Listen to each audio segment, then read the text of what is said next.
এই পর্যায়ে আপনার স্ত্রীকে আমরা বলবো কান বন্ধ রাখতে, কারণ একটা প্রশ্ন করবো আপনাকে, কারণ আপনি এত ফিলিং, তারপরে চিঠি লেখা, এত কিছু বললেন, এই প্রশ্নটা আমি আপনাকে না করে থাকতেই পারছি না।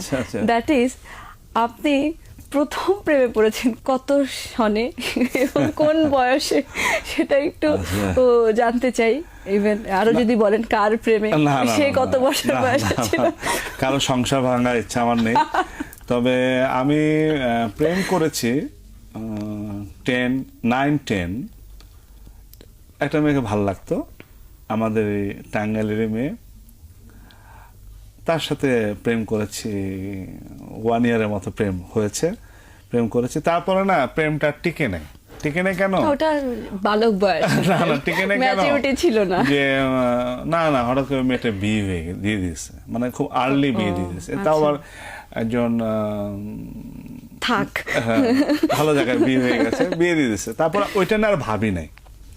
কিন্তু স্কুলে বা কলেজ লাইফে যে ফিল্ডিং যে মেরেছি, মেয়েদের সাথে দুষ্টামি করেছি, ফ্রেন্ডশিপ হয়েছে, কিন্তু সিরিয়াস কোনো পর্যায়ে যায়নি। যে এই শুনো, আমি তোমার ছাড়া বাঁচবো না, আমি তোমাকে ভালোবাসি, জানো কাল ঘুম হয় নাই সারা, এটা এই ধরনের না, এই ধরনের ল্যাঙ্গুয়েজ ইউজ করে নাই। খালি এটা বলছি, তোমাকে ভালো লাগে, তোমাকে ভালোবাসি, বাস।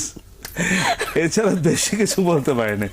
ভাষাও কম জানতাম, লেখাও কম জানতাম। তো এর মধ্যে দুটা মিলিয়ে তোমাকে ভালো লাগে, তোমাকে ভালোবাসি, বাস এইটুকু কমন। আপনি যখন বিয়ে করলেন, তখন কি আপনি অলরেডি চিত্রনায়ক মান্না হয়ে গেছেন না তারপরে? না, বিয়ে তো পরে করেছি। আচ্ছা আচ্ছা। ফিল্মে আমি যাকে বিয়ে করেছি সেটা অ্যাফেয়ার্স। আচ্ছা, ওই যে তোমাকে ভালো লাগে, তোমাকে ভালোবাসি, এটাই তো একদম স্ট্রেট বলছিলাম। আচ্ছা, শুনেন, আপনাকে আমার ভালো লাগে, আপনাকে আমি ভালোবাসি। তখন সে আমার দিকে তাকিয়ে সে ফিল করেছে, এখন বলে 3rd ক্লাস ছেলে, এটা কি বলে এভাবে? তখন আমি তাকে বলছি যে না, মানে চিত্রনায়ক মান্না আমাকে কি বলছে? না, চিত্রনায়ক হইনি আমি। না, মানে ফিল্মে ঢোকা ভাব। তো তখন আমি বললাম আপনাকে ভালো লাগে, ভালোবাসি। তাকে চলে গেছে। আমি শুনেন আপনি কি করেন? বলে আমি এয়ারলাইন্স চাকরি করি। আমি বলছি এয়ারলাইন্স চাকরি করেন? আচ্ছা, এয়ারলাইন্স মানে আপনি এয়ার হোস্টেস? বলে যে হ্যাঁ, আমি এয়ারলাইন্স চাকরি করি। বলুন কি বলবেন? আচ্ছা, আপনি সবসময় বিদেশে যান, আমার জন্য একটা জুতা আনবেন। প্রমিস, বিশ্বাস করেন। আমার ওয়াইফকে যখন বলছি যে বলে যে এটা কি ধরনের কথা বললেন আপনি, তার কারণটা বলি। আমার ওয়াইফও ফিল্মে আসছিলেন। ও আচ্ছা আচ্ছা।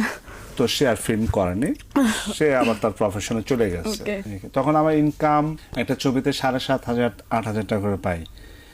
বাসা ভাড়া করে থাকা খুব টাফ, রিক্স, মানে ওই পয়সাও নাই যে 20,000-10,000 টাকা বাসা ভাড়া করে থাকবো। কিন্তু সেই সংসার চালিয়েছে, সেই তার ত্যাগ, স্বামীর জন্য যা যা করণীয়, বিদেশে চাকরি করে, এয়ারলাইন্স চাকরি করে, কাপড় চোপড়, খাওয়া দাওয়া, জিনিসপত্র, ওয়াইফের সাথে বিদেশে যাওয়া আসা, ঘোরাফেরা, এই আস্তে আস্তে আস্তে আস্তে একটা পর্যায়ে আমি বললাম যে আমি স্টাবলিশড হয়ে গেলাম, ফুল স্টাবলিশড।